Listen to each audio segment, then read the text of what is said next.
Today we are going to discuss about the poem Dust of Snow of your class. Okay. This poem has been written by Robert Frost. Okay. The two important thing that must be discussed before the beginning of this particular poem. The first point is related to the theme of this poem. Okay. So you will find that the theme of the poem is very clear and the simple. The theme of the poem says that nature contains both negative and positive aspects of life. Okay, it means in our life we come through the negative thing as well as the positive thing. Okay, so the question is that how we are going to deal with all these situations. And so the theme is that nature is full of the negative and the positive aspects, okay, for our life, and so we should be constant and we should try to search the positive aspects of the life so that we may continue, okay, we may continue working smoothly in our life. Second thing, you will find that what is the message of this particular poem. You know that this poem is very small. In spite of that, we find that it is full of most important message. So what is the message? The message is very clear. Every negative thing in the life has positivity in it. It means it depends upon the beholder. It depends upon the person.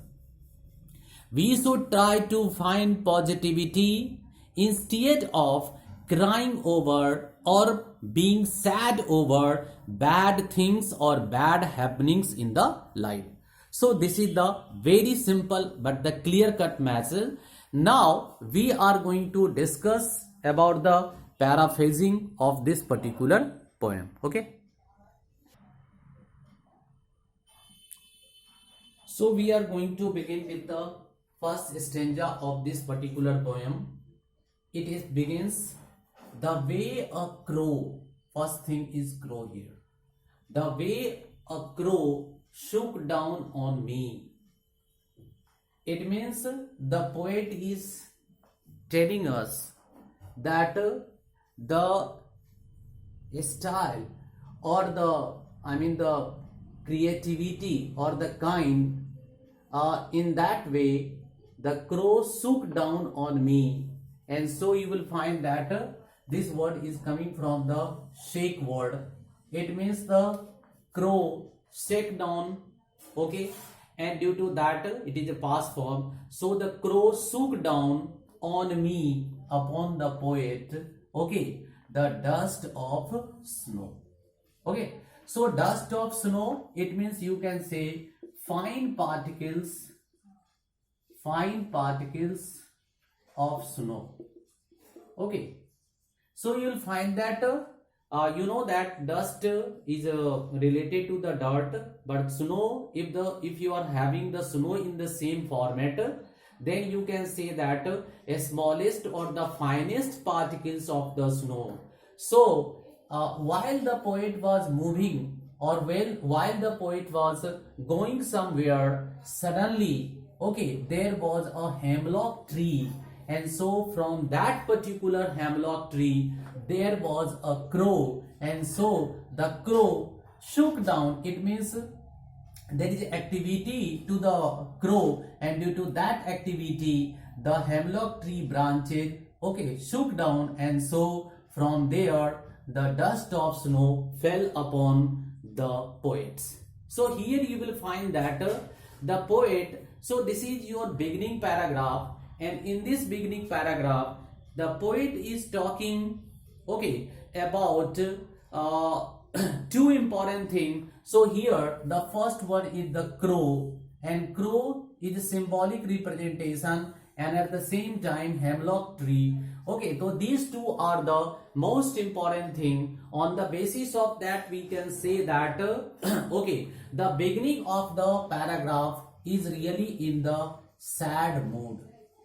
So the mood of the poet has been described with the help of two important symbols, one crow and second hemlock tree. Now we are coming to you are supposed to answer a few questions related to hemlock tree as well as the crow. So the first question is that why do the poet use the hemlock tree as well as the crow? Then you will find that okay, you will find that hemlock tree is a kind of tree which has the poisonous the seed. So the hemlock tree with poisonous tree, and so you will find that it is the symbol of negativity. Similarly, you will find that crow is representing the bad omen. Okay, so here you will find that both these the symbols crow and hemlock both are representing the negativity, the negative part of the poem, and so is so that under the influence of this the negativity, the mood of the poet is really very very sad. The environment is also sad, and so the first paragraph, the first stanza, I beg pardon, the first stanza describes that okay, the environment was very bad. The symbolic representation also shows that probably the poet is not in a positive mood, but the poet is in negative mood, and so the poet is moving somewhere. It was really very cold, the severe cold, and during that period of the time you will find that we turn negative, and so it has been symbolically represented by the crow as well as the hemlock tree. But suddenly you will find that the way a crow, okay, shook its body and due to that, okay, upon the branches there are dust of snow. So these dust of snow fell upon the poet, and so this is the simple representation of this particular poem.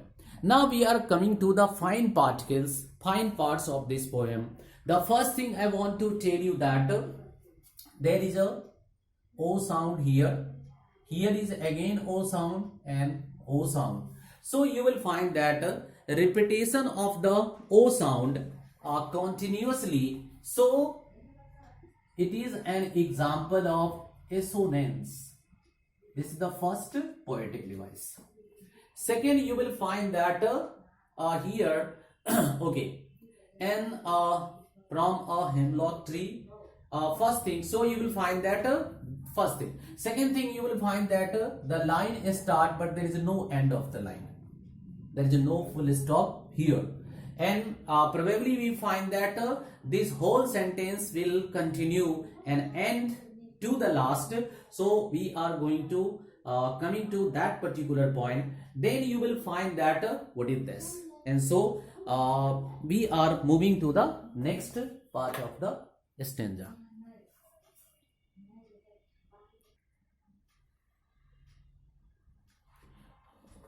We are moving to the second paragraph, second stanza. At first I want to tell that this second stanza is the last of the line, and so it has been ended with the full stop. So you will find that the construction of the poem is a little different. The whole poem is made up of the single line. So you will find that the continuation of the sentence without the pause beyond the end of the line. Okay, beyond the end of the line, beyond the couplet, beyond the stanza. So this is a peculiar kind of the construction of this poem, and so you can say that what is the device which has been known that So this device is known as the enjambment. So we will discuss it later on. Now we are coming to the second part. What it says? Has given my heart, the heart of the poet. So in the continuation, that the dust of snow from a hemlock tree came upon the poet. It means poet was strolling, the poet was walking, and suddenly what happened? Dust of snow fell upon the poet, and so this falling of the dust of snow upon the poet has given his, it means changed, a change of mood. So you will find that the change of the mood, probably if you go through the first stanza, if you read the first stanza again, then you find that first stanza indicates that the poet was in a very bad mood.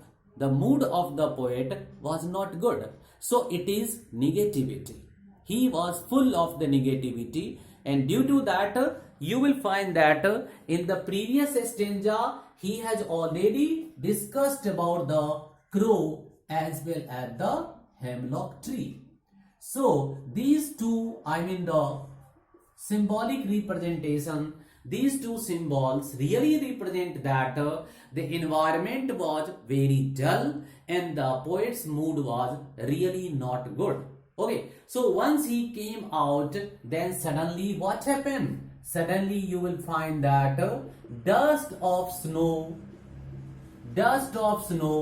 fell upon the poet, and due to that, okay, it was instrumental for the change of the mood, and now the mood of the poet changed.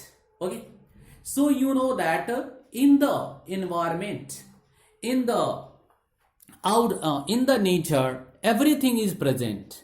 Okay, in the nature, crow and hemlock tree are present, which represent the negative aspect of the life.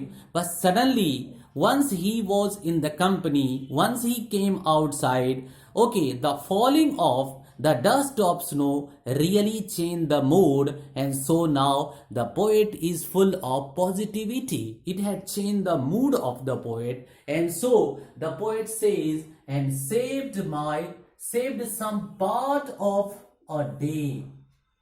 Okay, it means in the beginning part of the day, you will find that the poet was not in a good mood. The poet was full of the negativity, but due to the falling of that particular dust of snow, what happened? We find that due to the falling of the snow, dust of the snow upon the poet really changed the mood of the poet, and probably now he turned positive, and due to that he say that it saved some part of a day I had ruined.